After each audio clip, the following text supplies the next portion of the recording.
And please welcome to the stage Wilson, everybody.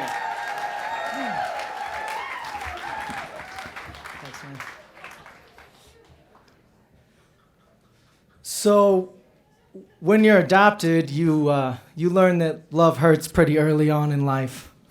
And I don't mean to say like I got a birthday cake that said you're adopted or something, but it was kind of the first day of preschool and you show up and I'm a different race than my parents and kids just kind of ask, why do you look that way?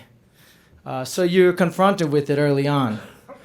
My parents always raised me to know that my birth mother loved me very much. So it wasn't a resentful pain, but a scar that I carry with me still now till this day. I was adopted when I was 9 months old from South Korea.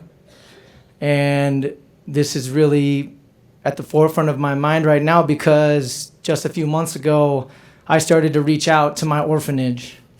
And I have been getting more information over the last few months. And they have found my foster mother who took care of me till I was adopted. And they told me I can be in contact with her. And more recently, they told me that they found my birth mother. And they told me that I could be in contact with her. And so it's been a very exciting few months for me. And when I was telling my parents about this, because my wife told me, she reminded me that I can't do all of this and then just keep it to myself and shove it way down. So she's done a good job of pushing me to be more open with my family and my loved ones about it. And so I told my parents a few months ago about the process. And they were great, very receptive, and my dad asked me a question that really took me back. And he said, well, you know, it's great, and I'm planning on going back to Korea in August. And my dad asked me, but why did you wait 30 years to do this? And my first reaction and my first thought was, of course, well, because it hurt. It's a lot of pain to think about that you don't necessarily want to confront. But over the last few months, I've thought more and more about it. And there's this one moment that kind of stands out to me that kind of has opened my eyes a little bit more to why maybe I waited for 30 years. And it was when I was in my first year in college. I grew up here in Madison. So I was adopted 9 months, been here for 30 years. And I went to college for my first year at UW-La Crosse. And my freshman year at UW-La Crosse, which is a change of environment from Madison, Wisconsin, we had to take a mandatory multiculturalism class, which my rural white classmates weren't too thrilled about. And being the only person of color in the class, I wasn't too thrilled about. But one of the great benefits for me was it was the first time I really learned about adoption and the details of it. And one of the things that came out in the class was how elaborate the process was, how much time it takes, and then also how costly it is. And that kind of caught my ear.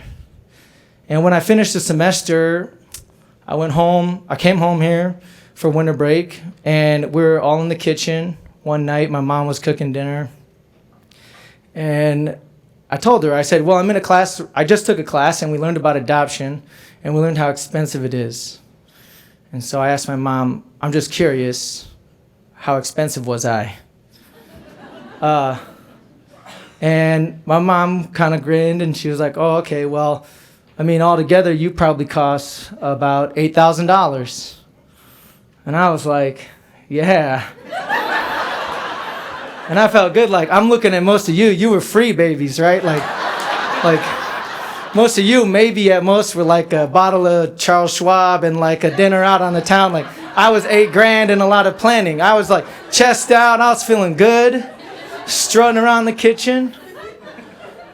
When I was 5 years old, my family adopted my younger sister from China. And so of course then my next question was, well, how much did Anna cost?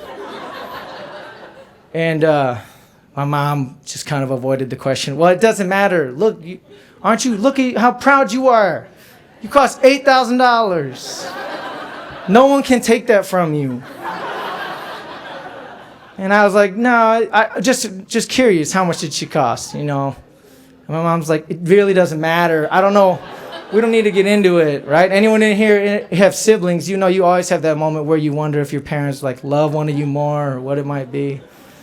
And so finally I got it out of my mom, and she's like, well, I guess after it was all said and done, your sister cost about $24,000. And I was like, oh my. Here I am thinking I'm applying for FAFSA loans, right? And, you know, I'm wondering, like, when we were kids, why I always had to, like, didn't care if I wore my bike helmet or not, and she did.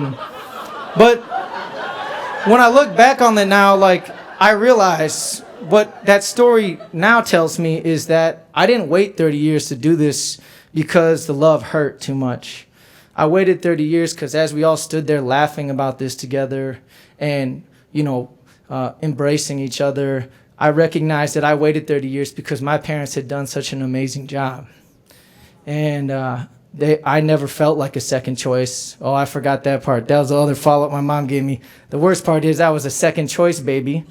Discount baby. I forgot to add that in there. But regardless, my parents, they never made me feel like a second choice.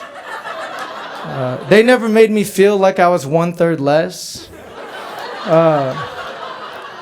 They always were my family. And so while love hurts, I think the thing I learned most from this is, when I reflect on it, is that your family's love conquers all of that hurt.